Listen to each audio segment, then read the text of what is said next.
kilote bakie naye ba réellement tomoni mutu ne basala naye akwei chauffeur na ye oui balakisaki soki munduki nde esali panique akwei menace kwa za hôpital comme pas agressé qui il paraîtrait il était agressé oui ba menacé qui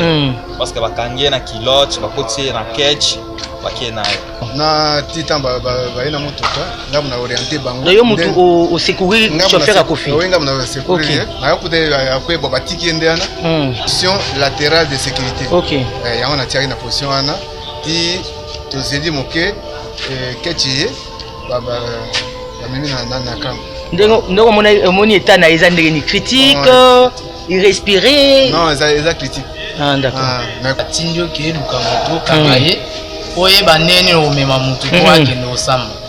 eza te yo ye mutu na ilota vuti na mbetu boya alamuka siko boye yo banoke mema ye lokola nyama bon eza bien te justice eza justice biso nyonso toyebi faut tozala pe na mesure ya kolandela justice aon voilà biso ya Congo so ebika bokende kokangelanga mutu boye cela veut dire eza okwa ke bokende ozwa botortire bozwa ependa bomoyane lokwa moyibi wena lokwa mwa briga moko Congo ya biso wana oya lelo oya lobi tozolinga ezala bien na boyete na l'hôpital chauffeur à mopao ala boni à l'hôpital toyebi te so babetaki ye so mpe batortiraki ye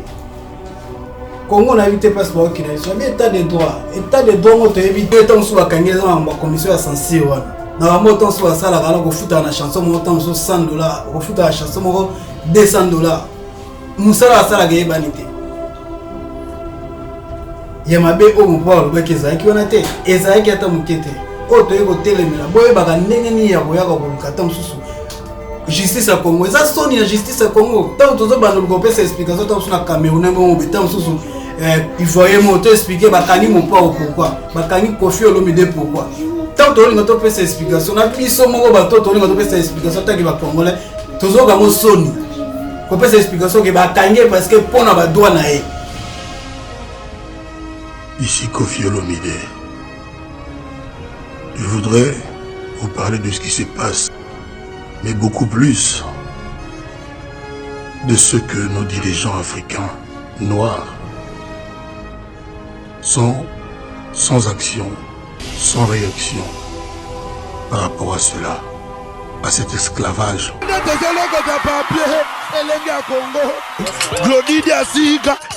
La mignonne.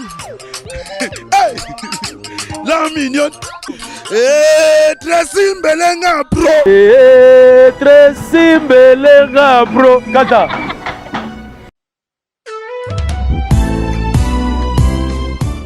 Chez Grâce Beauté Cosmétique Paris, Binda Francine, la fondatrice de la marque Grâce Beauté. Vous avez constaté depuis hier, vous avez reçu des messages sur votre WhatsApp. Grâce Beauté a changé de numéro de téléphone. Oui, Grâce Beauté a changé de numéro de téléphone pour mieux vous servir. Toute notre équipe s'immobilise. Donc voilà, nous avons changé notre numéro WhatsApp.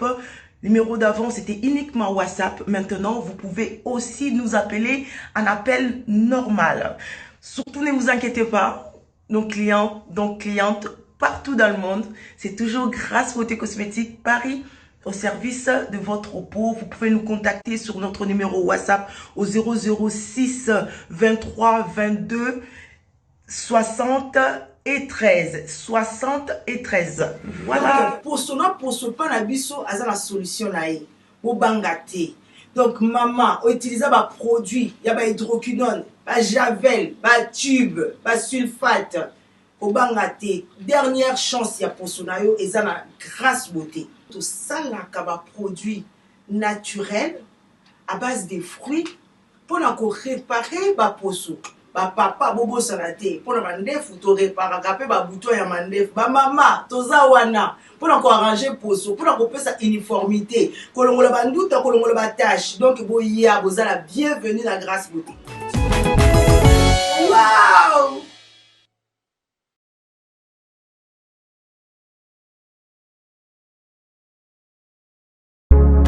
Bongola meso mwene fongola misu omona pe fongola matoi oyoka sango ya Mutuelle Misunga oyo eyeli bino ba Congolais nyoso oyo bobelaka ba maladi ya ndenge na ndenge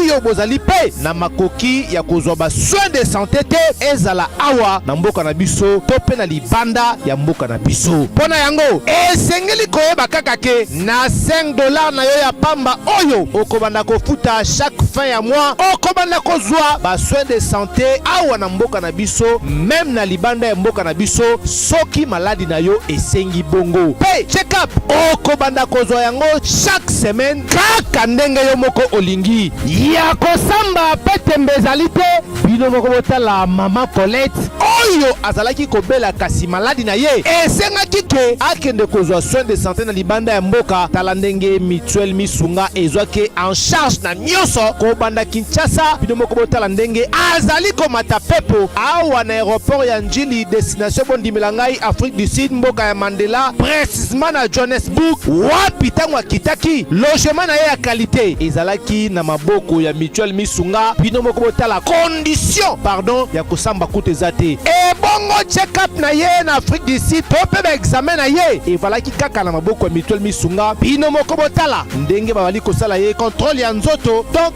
maladi nyonso oyo avalaki kobela ebimaki pe emonanaki Misunga asungi mama azongi nzoto kolongono boyoka bino moko ndenge mama alobi bandeko soki botali na ba image elongi ya malade ndenge nazalaki na lelo esengo vraiment nami monaki vraiment on dirait naza soki wapi ba séjour na ngai banda na yaki ti lelo vendredi nazoyebisa bino très bien bomoni mwa elongi na bongi muke kutu bato babi par rapport ndenge oyaki na lelo changement pena po l'air wana so botali ba image na ozala kaka na kitamba na mutu moyen kutu vraiment na se maquiller zate à partir ya lobi na butu ti lelo naza vraiment très bien. Mutualité Misunga mokili mobimba Mutualité Misunga international kaka ndenge bomoni mama Colette ba soins de santé na ye esimbi yo pe ovali kolanda biso soki ovali banda ya mboka soki ndeko na yo abengo na Kinshasa ke azali malade komitungisama na yo te benga kaka Mutualité Misunga na numero oyo ndeko na yo na Kinshasa atovali na poto ye akozwa ba soins de santé à l'aisement calmement sereinement po Mutualité Misunga ezali wana tala kosamba na yo te kobanga na yo te komitungisa te luka kaka bandeko ya Mutuelle Misunga ezala maladi nini ovali kobela epa na bango okozwa solution lokola mama Colette azwi solution na ye kaka na $5 ya pamba oyo afuta na Misunga ememi eti na Johannesburg na Afrique du Sud na mboka ya Nelson Mandela eske na Mutuelle Misunga tembe ezali eza te Nzambe Tolobate Biloko boye Tolobate Nzambe yo Otani Ozolula ya bato ya yo pe koki kokoma bongo na pomade awa toza ngai mwese repi okuma olingi osomba pomade naturelle awa toza en ligne www.awatoza.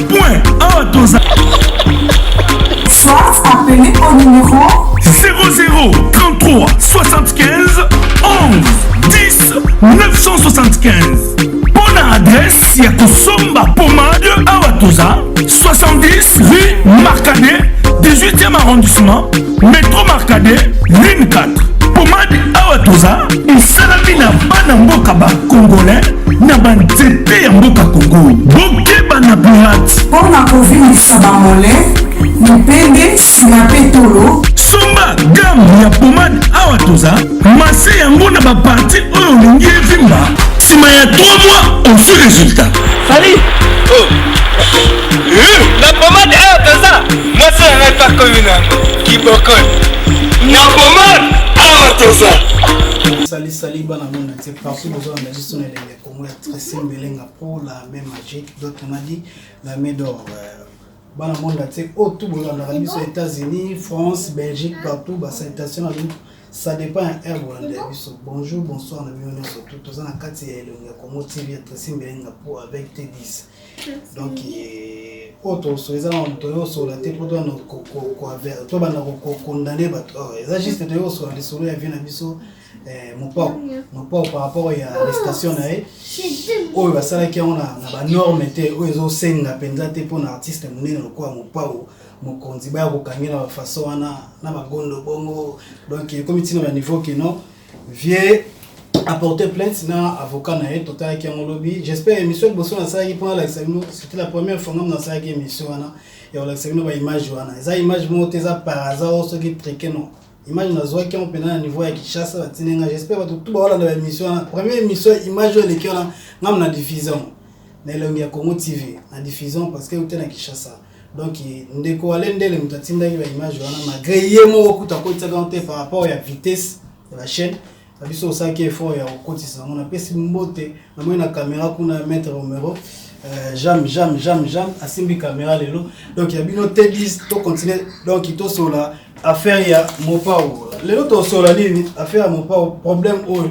etindi biso esutan surtout liboso na bino to sola eza par rapport à arrestation na ko kangela na Congo na ebite ko kangela batu na Congo to ebite toza mboka mo eza zamba o bien tozo ebate koya kokanga mutu bongo oyo azapenda sala dobenga ni légende baba pamba bazate ba king kester bazate ba veta boulay bazate yende mtatikali mais koya kokanga na façon wana surtout biso ba oyo to solami to lobelami ma musique à Congo et celle penda passe ba massa ba ivoirien ba camerounais ba sénégalais ba sepete na acti wana to ebite na Congo so ba bikeno bokeno kanga mutu kokanga mutu to ebite na Congo ezaka ko beta ko filmer to ebite na minute boto kokanga mon pao lokola aza mon pao imonde na benga mon pao mais chauffeur na minute to kaza aza na l'agonie à l'hôpital chauffeur mon pao à l'agonie à l'hôpital to ebite so ba beta qui est ce peut ba torturer qui est Congo na évité passe pas qui na so bien état de droit on to éviter président Fachi to éviter état de droit so que état de droit ezaki non ba ko kanga to tina ndako ata mandat na mene zate convocation depuis que la première convocation deuxième troisième soit on a résisté troisième débat avec Fox mais avec Fox on les a rappelé mutu soki a insisté n'étant pas gros britannisé atala ba poto à tout monde en so ba yo kanga soki résisté te ba okendo malembe mais o biso ya Congo so bika bokendo ko kangela nga mutu bo cela veut dire ça quoi que bokendo zo bo torturer bo zo ependa bo moyane ko moyibi wena ko mwa brigand mo Congo ya biso wana o lelo o ya lobby tozo lingeza la bien na boyete to yango mo to eko sa photo mega mwa ko lobela so to andota on so tika ngole kamwe lo ba tuna biso tan so bo sunga imboga te na biki ba konza mboga balanda biso kande balanda ki mopao a s'adresser ki na ministre de justice na procureur général eza peka ka ndenge biso pe ba pandisa ngo to sala ba émission balanda biso pe baloba rapé pourquoi bozolo baté ba kabo ba nti valeur autant so le kana komwana tozolo baté mais le to mo sa effort ya komeka pe oloba ba baloba autant so po bozaka misika non to ande on so asa ba analyse kuna ndinga Kinshasa ba mbutani kasu ba Frank Temai ba lendele ba sa ki pe ba critique par rapport à ndenge makambo nyo surtout eleki koya ko sala artiste munene bongo lokola Kofi atikali ye mona mitso mutaza active na mama musique ya Congo na ipte so na kosi bat bola na nga yebi atikali ye moso ake Gabon ake Côte d'Ivoire ake so boîte Cameroun asala la plein na génération na bon batant so avec Josta baza ba ve nani ba misusu batikali baza mais bango za so activité muto azo pesa makambo kwa mopo azate ata na poto ale so ba fungoya mu concert na ipte tant so na génération na net ba ve nuance ba misusu batikali ana o ya pesa ba pe ba nzeleza ka mopo mais façon ko traiter wana za kitoko te donc to et déranger bisonyo surtout communauté congolaise nyo surtout to za libanda diaspora et ça li passe makasi so ba une intervention na ngona sa ki ya liboso ninga no bakino to ba opesa ba artiste ko ba confie ba valeur to ba opesa ba artiste ko ba wera valeur to ba opesa ba valeur ko ba artiste ko ba JB piano ko ba falio le bazo tomba lokuma Congo mais biso to éviter Congo bato ka ba pesa valeur biso na to ya ko sala ya kokitsa bango bato bazopesa makambo biso tosalaka effort tokitisa bango na tele ma réseaux sociaux bato mosusu bazwi alekisi babi ndeke libanga les chako kozeka te bien le koseki tant sous passer basali mopao bongo mais bozobosanaki mopao azobundela kaka badroit ya bakongolais autant sous lelo bakongolais kosunga bango lobi oyo etant sous bakangeza na commission ya censure wana na bango autant sous basala kana kofuta na chanson mo autant sous $100 kofuta la chanson mo $200 musala asala ke banité ya mabe o mopao lobaki ezalaki wana te ezalaki ata mokete o toye kotelemela boyebaka ndenge nini ya koyaka koluka ata mosusu justice ya Congo eza soni ya justice ya Congo ntango tozobanda lokopesa explication ntango mosusu na Cameroun mo ntango mosusu ivoirien mo toexplike bakangi mopao pourquoi bakangi Kofi Olomide pourquoi ntango tolinga topesa explication na biso moko bato tolinga topesa explication tangi bakongolais tozokango soni kopesa explication ke bakangi parce que mpona badroit na ye azosenga badroit azoreklame kaka badroit na ye. Imaginez-vous na nzembo loko alido ezoke déjà presque 4 ans ngo bakangiam ezalaka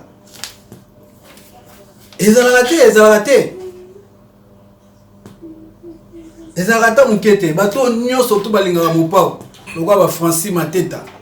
ya mère Blandine Fataki basepeli te wala mopao pena na kati makila mopao banadi ya mpati banadi Kinshasa alela mopao na tile onenga na state. Or yango te do yango te lekito mekamo ko loba na bandeko justice tout ndeko on ataki image wana oye banoko filmer mon poa wana ndeko wana mobali wana sentiment ya leka ko za téléphone on no filmer ninge vie azole sentiment ngolo ngeka tan susbo ezaka bon ngala komona na babaki na mission to leka ezaka ba compte rendre ezaka tan su ba compte rendre senga ira tan su ba sala bo solo ngoza ini ba sali epelo te abimi na epe kosala bilo mususu o tam mususu o monde acte tam zotala kwa mutoka mukwa bukangina ba façon na bozo bimisa mboka nani jungle ou bien forêt bozo bimisa mboka monde l'été za la raté ezata kitoko te ata kitoko te ba o balanda biso balanda émission oyo bomeka ko bongisa bakonza mboka na bato baza niveau bakenda okanga profit en plus voyez pe en tenue civile bo brutaliser vous avez ko anticiper mutu na liwa surtout ba ondes ba HD pour ça niveau to tsike ka pe na emo les jeunes to tsike pe ka na emo les jeunes eza kitoko te ata mettre au mewa CP na ngote jambe électrique bandubola babilo wa bongo mais autre rôle baka ngwana Tracy Melenga pour la même magique ya Claudie Diasuka biso to kosa ya biso ka conclusion ya biso ya ngwana to conclusion sur biso longo pe to so soute soki ya olobeza etoloba to oloba soki ya opesele ya litos loba to oloba soki ya ko telemela ezali to telemela et ya bino za quitté Disney lengi ya Congo TV ya Tracy Melenga pour la même magique donc ba citation na ngwana de ko pesa minute ba citation na ngwana et pas ya Nicole Bamba mwasa matama ekotaka maître Omeo Bandubola yo na place wa les jambes électriques yangai ndeko 10 fois puissance Katsaren Michel Mukokole mère Bondé na États-Unis la belle choc binonyo songana mère Gerda Yindula